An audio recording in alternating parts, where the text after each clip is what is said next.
Well, this morning again, we have another forge. I have Scott Frisbie with me and Jim Davey. So thank you again for joining us, Jim. We missed you last week. So Glad to be here. yeah. You don't know this, but last week uh, in the second service, Scott decided to start rapping. Oh, Yeah, so I'm pretty sorry I sure. missed that. Well, you don't have to be that sorry, really. So who knows? He could rap again today. I'm not I really don't sure. plan on it. Okay. Well, You never know. we'll see what happens. You never know how my brain works. That's right. That's right. I don't. It scares me.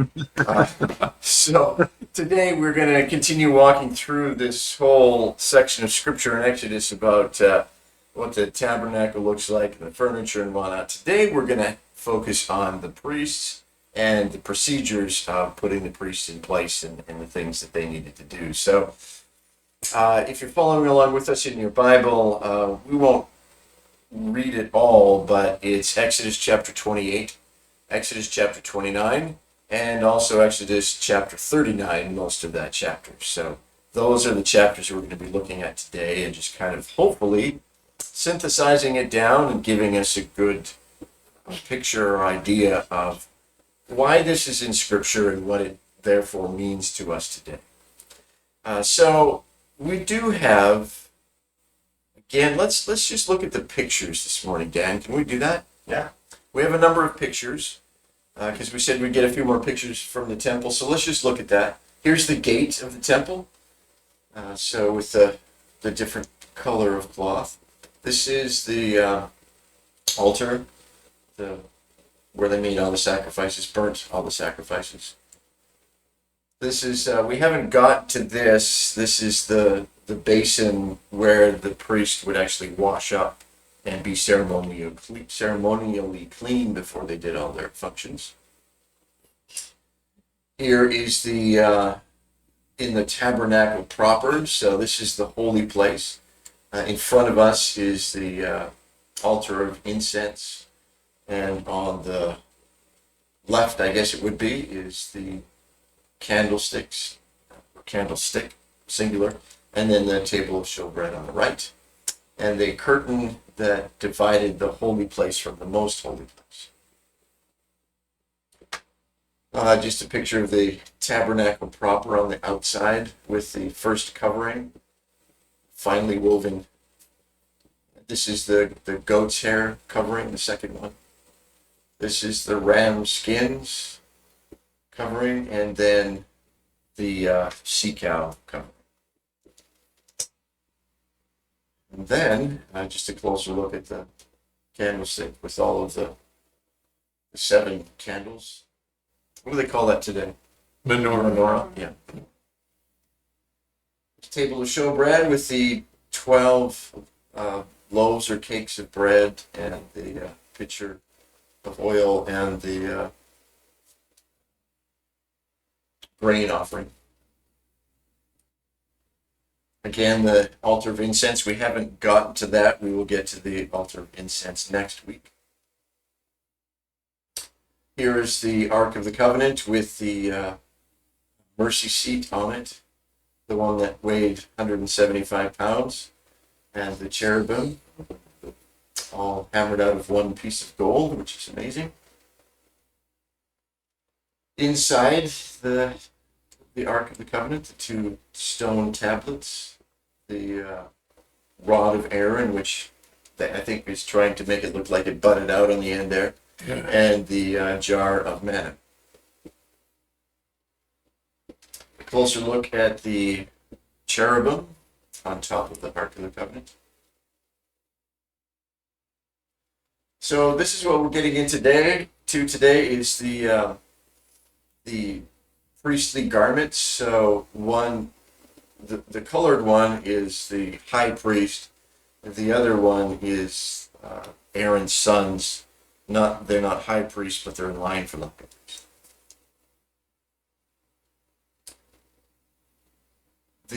On the bottom of their garments were bells, and those are a picture of perhaps what they would have looked like. And again, just an option of what colors were. Yeah. You know, what did it actually look like? One artist said, well, it could be this color, and one said, well, it could look like that. This is the breast piece, which is actually kind of like a pouch. With the 12 gemstones representing the 12 tribes of Israel. And the two pieces, the shoulder pieces that went on it, and in Hebrew, which you can read, I believe, right? A little bit, A yeah. little bit, yeah, I think so. So those are the two pieces that would have been on the shoulder. So there's 6 names there, and they're the names of the 12, well, 6 on each, the 12 sons of Jacob. And this was the headpiece that says "Holy to the Lord." Okay, so that's what we're going to be talking about today. If we had more time, we could read the names off of the. We can work on that, but it's pretty easy if you know all the names, right? Yeah. Yeah. So I think the first one was Reuben, Simeon, and then it just goes on from there. I was surprised kind of skipped around on the list there, but Well, yeah,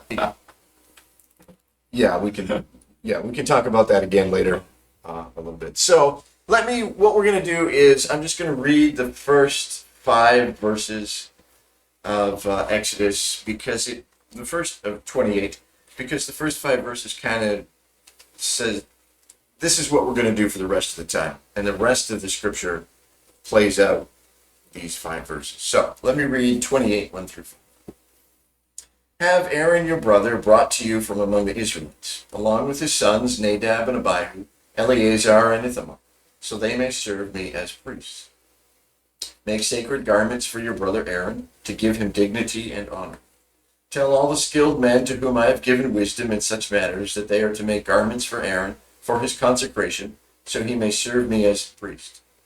These are the garments they are to make: a breastpiece, an ephod, a robe, a woven tunic, a turban, and a sash.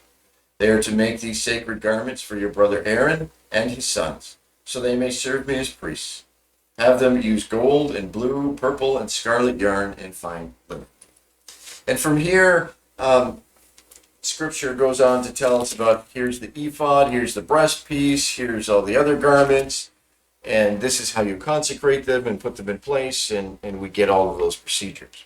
So we don't necessarily want to get into the minutia of all of that looked like, but we want to talk a little bit about it so that we can come to some conclusions as to what do we do about it today. what does this have to do with me? Right. So first of all, remember that Israel is being set up as a new nation. They've never had their own place of worship. They've never had priests. They've never had a procedure to how to do any of this stuff. Yeah. And they're going into the ancient Near East, where all the other nations, they have all these procedures in place. So it'd be very easy for the Israelites to say, oh, we like that and that and that. So let's put all that together and let's serve our God like they serve their God. And so God is very specific again and says, no, you're not going to serve me like they serve their gods, because I'm not like their gods. So we're going to do it a very specific way. So just as we saw how specific it was to make the tabernacle and all its furnishings, we're going to have to take a look at how specific it is for all the garments of the priests and how they're supposed to function. Yeah. So, first of all, there's a high priest. There's Aaron, who's the high priest, and his sons, who are priests, who will take over as high priests as needed. Talk a little bit about that, Jim. You mentioned, you wrote a few verses about the function of the high priest, and because we don't have a high priest today, so talk about that a little bit. I mean, take over, Jim. Okay. Well, Hebrews 4:14 says that Jesus is our high priest. So that's an amazing thing. So he represents, and what a priest does is represents someone else before God. And since they're consecrated, they're set apart just specifically for that. 1 Timothy 2:5, for there is one God and one mediator between God and mankind, the man Christ Jesus. I don't know if we can appreciate this so much. There's another facet of Christianity out there that feels that they cannot go to God directly. They have to go through a saint because Jesus is so far up there that they can't go to him, that they have to have a saint or an intermediary to go to him. But this 1 Timothy 2:5 says, no, Jesus is that great high priest. We go to him and he represents us before the Father. So it's an amazing thing to think about, that we have someone who's continually praying for us, interceding for us all the time, and it's Jesus. It's something that we don't value. I don't value as much as I should. Let's put it that way. Sure. I think that's true. And put it in perspective, the high priest only the high priest could go into the presence of God. Yeah. And he could only go one time a year. Yeah. And we've got that all the time, Yeah. which Yeah. is unfathomable. Right. This makes no sense. Right. Because last week we really emphasized the holiness of God and the otherness of God, that he's God and we're not even close. Yeah. And it was a knee-knocking, almost dangerous experience to come before the presence of God that once a year if you weren't right before. Yeah. And so you had to go through the procedure of washing and making sure the clothes were on properly and the bells were on. And in fact, that one time a year, they would tie a rope around the ankle of the high priest, because if the bells stopped jingling, he probably was struck dead and they'd have to pull him up. Yeah. Now, that picture and the picture of us, whenever we feel like it, we can go to God in prayer. Yeah.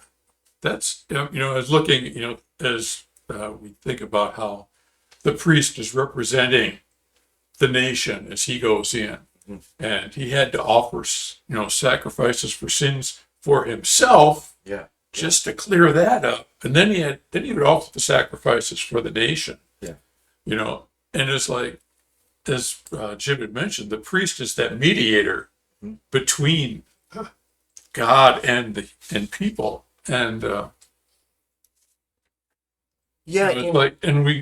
think that's part of when we go to like the ephod. We've got the names of the 12 tribes on the shoulder pieces and on the chest. It's like when the priest is going in there, he is representing. These are the people he's carrying on his shoulders, essentially. Yeah. I'm coming here on behalf of all these people, and jumping to today, when we come before God, we've got the veil between the Holy of Holies and the holy place has been torn. When we come before God, who are we representing? A lot of times we just go in with our own shopping list, but we are going on behalf of other people too. And I think you'd mentioned we go with like, whose names would be on our shoulder plates? Whose names would be on our breastplate when we go before God? Who are we, bringing before God? Yeah, it's quite an instructional picture that the high priest, as you said, had the 12 tribes not only on his shoulders, but on the breastpiece over his heart. Yeah. And so he would, before God, represent the 2 million people. Yeah. And I loved your question, because I think it was you who said, so who is on our heart and shoulders as we come before God? Yeah. So we're not going there just on behalf of ourselves. Yeah. God did not make us to be isolated. Right. That way. We are there on behalf of others. Yeah. We're also, Jim, we're also called priests today, aren't we? Yes, we are. So, I mean, 1 Peter, I think it's Peter, correct? That says we are a royal priesthood. 1 Peter 1, what is it, 5? 5 and 9? Right around there, yeah. Yeah. So, 1 Peter 2:9. You are a chosen people, a royal priesthood, a holy nation. yeah. Yeah. So we have this same sense of being a priest, Yeah. And which is kind of scary. it is. I mean, it's something we're not used to. It's like, that guy's the priest. Yeah. Especially if you've come from a liturgical type church. Yeah. That guy's the priest. That's the guy. Let him talk to God. Yeah. Right. I guess when I'm trying to draw the picture of what it looked like for Israel and all that they had to go through to get to God, to be represented by God, to go through all of these steps, and the picture of us today, that we don't have to go through all those hoops and steps. We get to go right to his throne. We get to go right through the curtain. Yeah. So, I don't know, just talk a little bit about that, Jim. To me, that's just, I don't know, it's just kind of an amazing thing. It puts perhaps our chance to pray, as we call it, our chance to be before God in a whole different light. Yes, it does. When we stop and think about how much, like you said, the Israelites had to go through back in those days, and to think that we can just come right into God's presence, it's a wonderful privilege. Anytime, anywhere, about anything, doesn't matter where we're at, doesn't matter who we are. God is always open, like you mentioned. There's no come back at 1 o'clock, or it's the weekend and I'm off duty or whatever else. The other thing is that sometimes I don't think we give it enough reverence. As you look at all the things that the Israelites had to go through and all the cleansing, whatever, and we could just come through. I've been reading a little bit in one of my devotionals, and it just says, the Lord's Prayer is such a great model prayer. Our Father who is in heaven. Before we barge right in, and I do this a lot, just, oh Lord, here's a prayer. It'd be good for me to just stop and say, Lord, you are great. You are awesome. You are magnificent. Thank you for who you are. And I'm glad that right now, as I bring my request to you, that you hear me. There's something about, as we see the priests and the garments and all the things that they had to go through, the rituals, it really elevates God and who he is and how otherworldly he is and how powerful and majestic he is. I don't think we don't want to lose that sense of holiness and awesomeness in God as we come to him in prayer. Yeah. I mean, it was very evident, the holiness and awesomeness of God and the reverence for God in that culture.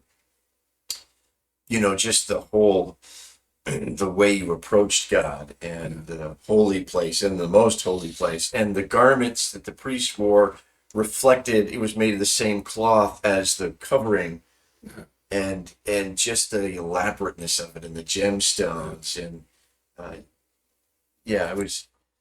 there's a whole lot going on there. Well, even just, I was looking at the picture behind us, is that I'm not sure just how close the Israelites got to camp to the tabernacle area, but it's like, as you're approaching God, it was like, okay, you've got a little bit of area before you even make it to the outer court. And then you've got preparation just to get inside the court. And then at that point, then you've got sacrifices to make before you can get into the holy place. Yeah. And then you've got to have somebody represent you to go before God. It's like, there's a lot of steps. Yeah. But like, as Jim mentioned, there's this, that whole otherness of God that, where he is so holy. You just don't go walking in there with your work clothes kind of thing. And, right. Right. But Right.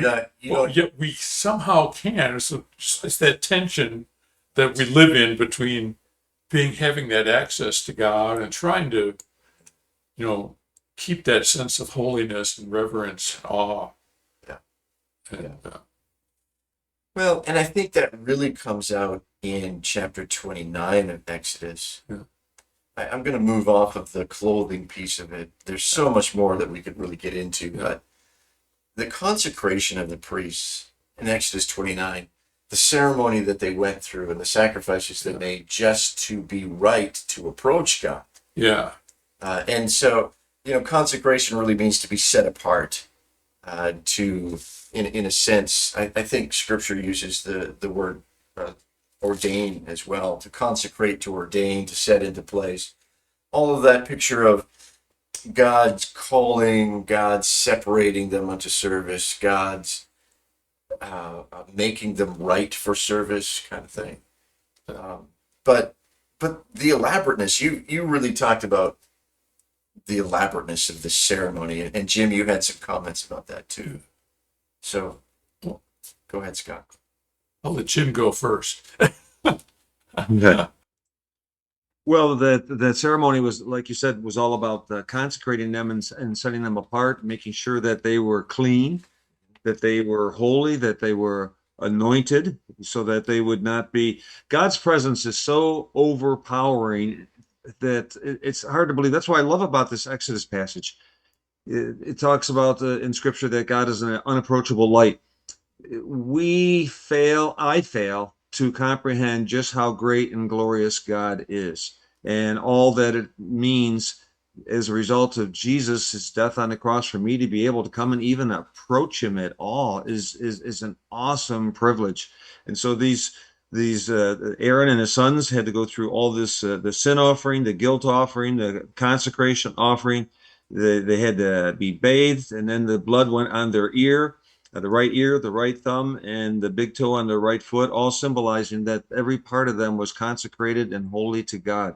It's a pretty incredible thing to think about, and to think about how that relates to us today, that we have the holiness of Jesus, the righteousness of Christ, and because of that, we are able to approach the throne of grace as well. That's what Hebrews 4:16 says. Let us therefore approach God's throne of grace, that we may receive mercy and find grace to help us in our time of need. Yeah. The 29 talks about there was a young bull, there were 2 rams without defect, there was fine wheat flour without yeast. They made cakes with it, with oil, wafers spread with oil. They put it in a basket. They presented it with the bull and the rams. And at each step of the way, like you said, that the bull was, first of all, for their sins, right? Cleanses from our sins. And then the rams were the consecration. So now you're clean before God. You've made that sacrifice. Yeah. Now the ram is to say, okay, I'm going to separate you unto my ministry. Yeah. And then the next round was, okay, now I'm going to set you in place. Yeah. And we look at nowadays, it's like, and we were kind of chatting last night, it's like, is there any equivalent nowadays for us? Right. As we're looking at, God has called us, priests. It's like, what have we done? It's like, I was thinking, it's like, God has done it all. Jesus has done it all for us. He has paid the price. He has cleansed us. He has been the guilt offering, the sin offering, and his blood is the one that cleanses us. It's like, we can't say, oh, I did this, and I went through this, and I went through this. I took this class, and it's Jesus did it all. And he's still the high priest. He's still the high priest. It's like, wow, it's like we can go to him directly. It's not like we've got to go through Aaron's sons. Right. Hey, could you tell your dad, we've got this problem over here? Yeah. And we don't imagine.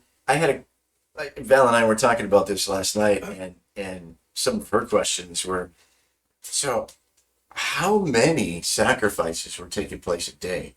Yes. And where were they slaughtering them? Yeah. And how long was the line to get in to have your piece of meat offered on the altar? Yeah. Right? They're probably waiting in line for a day, especially special ceremonies. Yeah, especially we've got like 600,000 men, not right. counting women and children. So they start figuring, you got families, you got over 1 million people, but like 600,000 families. That's a lot of people. And it's a lot of sin. Yes, it's a lot. And every day there was a morning offering and there was an evening offering. Every day. Yeah. And in between, it was people bringing free will offerings, guilt offerings, sin offerings, wave offerings. I mean, no wonder you needed a whole tribe of thousands of people to keep this thing functioning, Yeah. right? You got to go and get it slaughtered first, and then you get the pieces that have Yeah. to be burned, and then the pieces that you can eat. And oh my goodness. Yeah. This part goes here. The blood goes here. The fat goes here. Can you imagine today having to say, okay, Jesus, I need to make an appointment to talk to God. So Yeah. what do you got open? Yeah. Well, it looks like Thursday afternoon I might have an opening. Yeah, around If I have a cancellation, 15. I'd get you in earlier. Kind of thing. I mean, just the amazing openness, freedom we have because we're priests Yeah. and because of Jesus being both the sacrifice and high priest, Yeah. that we could just freely go anytime at all. Well, yeah. I mean, you look at the average Israelite. I mean, they can go to the outer edge of that thing, and Yeah. if they got the appointment card, they got their number, calling number 45. Right. They can, then they get to go in. But as priests, we've got that access. Yeah. And we've got the access into the holy place and through Jesus to the most holy place. Yeah. Which is like, how do we get this VIP pass? Right. And scripture says, we can come through Christ, we can come boldly to the throne. Yeah. We don't have Yes. bells on our clothes. We're not tying a rope on our, like, if I say the wrong thing or do the wrong thing, Yeah. I'm struck dead. Mhm. It's because we have Christ in us. We have the high priest mediating for us, which is pretty amazing. I kind of wish we had all of these forges. I wish we had 2 hours to talk about it. Mhm. But I want to ask a slightly different question to take us in a bit different direction. But regarding the ceremony, there was the significant ceremony of consecration and separation and ordination and all of that kind of thing to set the priests apart to God and for God. Jim and Scott, what is there in our spiritual lives that acts as that kind of ceremony, or we could look back to it or something to know that there was a time and place when we were set apart and we were consecrated and we became a priest of God? Do we have that kind of thing today? Should we have that kind of thing today? Well, the first thing would be when we put our faith in Jesus. Yeah. Right then, the Holy Spirit comes on us. We're cleansed from our sin. So there's that atonement part. We're also, what I put down is we are ordained at that moment. We're given a mission, Matthew 28, 18 through 20, that we're to go into the world and make disciples, baptizing them in the name of the Father, the Son, and the Holy Spirit, teaching them to obey everything that Jesus has commanded them. And then we're consecrated. We're set apart from the world. We're in the world, but we're not a part of the world. And all those things happen at conversion. Of course, the holiness part of it just continues in a practical way, sanctification, right up until the moment when we enter heaven. I think I'd go, it's that point of when we accept Christ. I think, because that's when it happens. Yes. It's like when we accept Christ into our lives, like, Lord, take over my life. We generally have no idea what he's going to do with our lives at that point. Right. And it's like, we kind of make it, okay, I didn't plan on this. Well, It seems to me that elevates, at least in my mind, it elevates the significant, the need or purpose of a testimony, our own testimony. Yeah. So as we repeat our testimony, we're repeating that day of knowing we're set aside, called, consecrated, that sort of thing. Yeah. That's our witness is that that God has changed us, that God has pulled us out from the world, that God has separated us. One thing that was kind of striking me was that we've got all the stuff that's going on. We've talked about, we've got the two sections here where they're talking, you shall make things like this, and then we've got the thing where they're actually going ahead and doing it.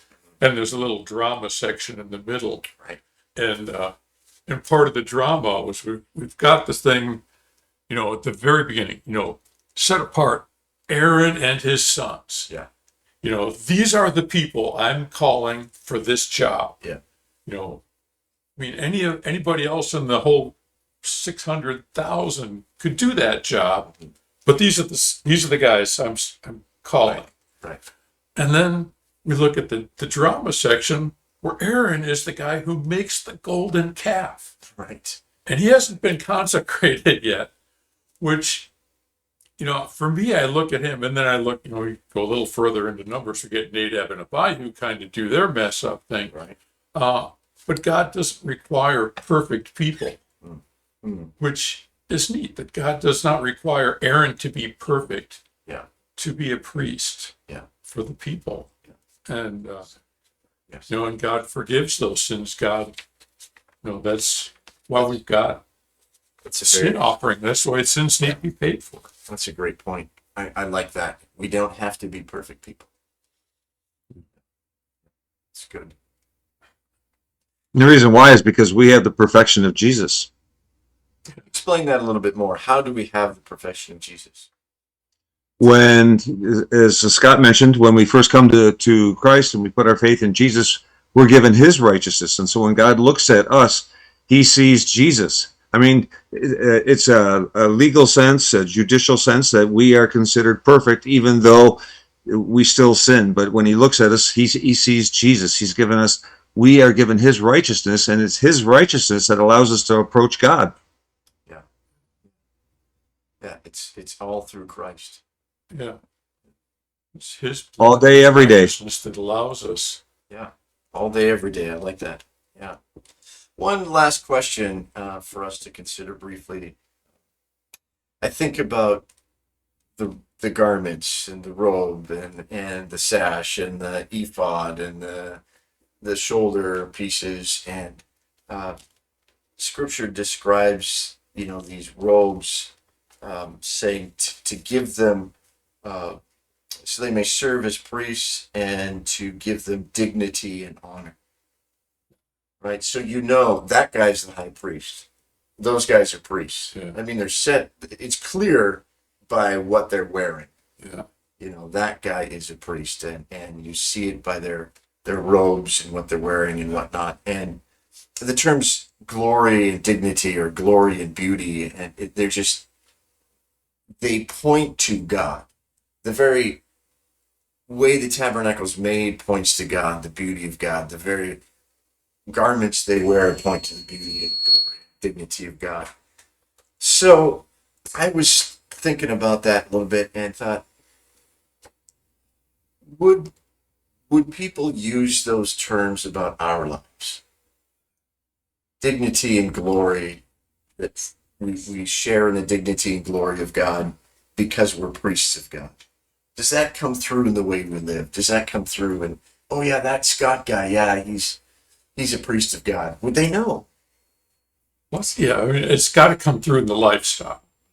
It's, it's not just something, Christianity cannot be a fashion accessory. Right. That's, what I mentioned, like, we're chatting. If you were on trial for being a Christian, would there be enough evidence to convict you? And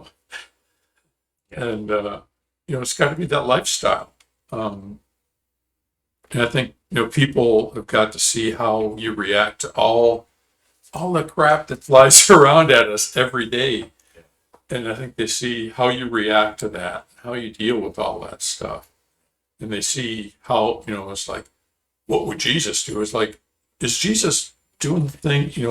Is Pastor Michael doing the things that we would expect Jesus to be doing in those situations? What do you think, Jim? Anything to add to that? Well, I as we do live, it's Christ in me. We would talk Galatians 2:20, and like Scott mentioned, it's this kind of thing. Like when you're at the workplace, you're construction, and you're one of the only guys who's not swearing. When you're in the office and there's a bunch of other women, you're one of the ones that's not gossiping. And people are pretty perceptive. They all of a sudden they realize that you are a little bit different. And sometimes that invites persecution. Other times it invites respect. And they might not say very much. They may even make fun of you. But when all of a sudden they need some prayer, guess who they come to? They come to you because they have sensed that you have a connection with God. And I think that's a great thing. Yeah, yeah, I think so. I think our lives are to reflect the glory and beauty of God. We are a royal priesthood. We're a holy nation. We are set aside by God. At the point of our conversion, we were forgiven. We were consecrated. We were called. We were set apart. We're empowered to represent Him. And in a sense, we now wear the clothing of righteousness. Right? And, it's like Jim mentions, that we are to be different.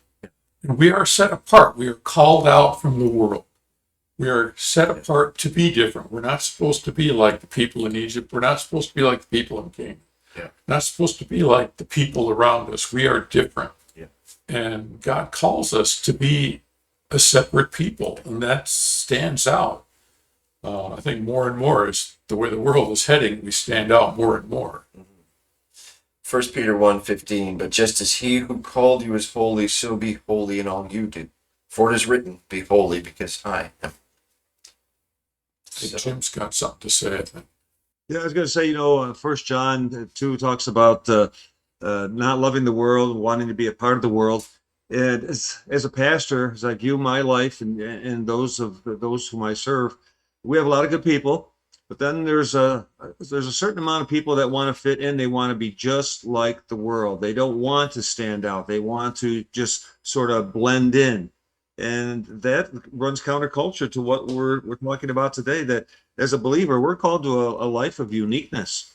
We're called to a life of holiness. We ought to stand out like a sore thumb in a good way. And yes, it will invite persecution and jokes and all those things at times, but also there's going to be times when we're going to be acting as priests. Those people are going to come to us and say, hey, would you pray for my marriage? Would you pray for my kid? Would you do this and that? And we're going to be taking them before the throne, and we're going to be acting as priests, and maybe even have the privilege of leading them into the kingdom. Yeah, very well said. We are a royal priesthood. We've been called apart. We've been sanctified. We've been forgiven. We've been justified, redeemed, whatever other words you want to use. And we are to be living to reflect the glory and beauty of God. And then those around us, like you say, Jim, say, I know I can ask Jim to pray for me.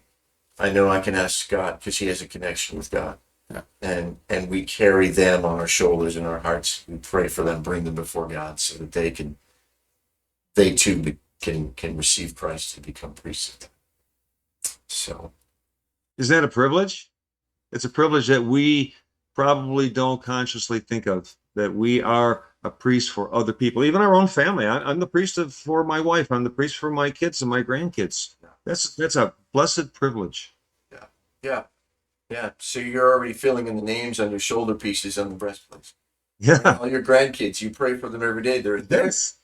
Who am I praying for? Oh yeah, let me go through the stones. Right? Every day. Yeah. Well, I think we need to just wrap it up.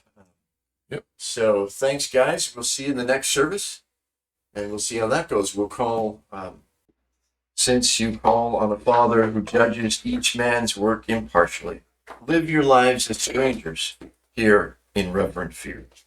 For you know that it was not with perishable things such as silver or gold that you were redeemed, but from the empty way of life handed down from you from your forefathers, but with the precious blood of Christ, a lamb without blemish or defect. He was chosen before the creation of the world, but was revealed in these last times for your sake. Through him you believe in God, who raised him from the dead and glorified him, and so your faith and hope are in God. Let us remember that we are priests of God.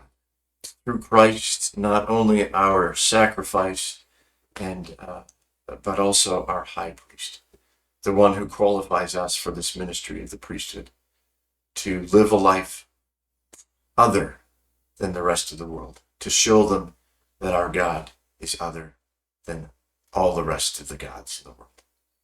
May you know him. May you know him more. And may you represent him more. Thanks for joining us.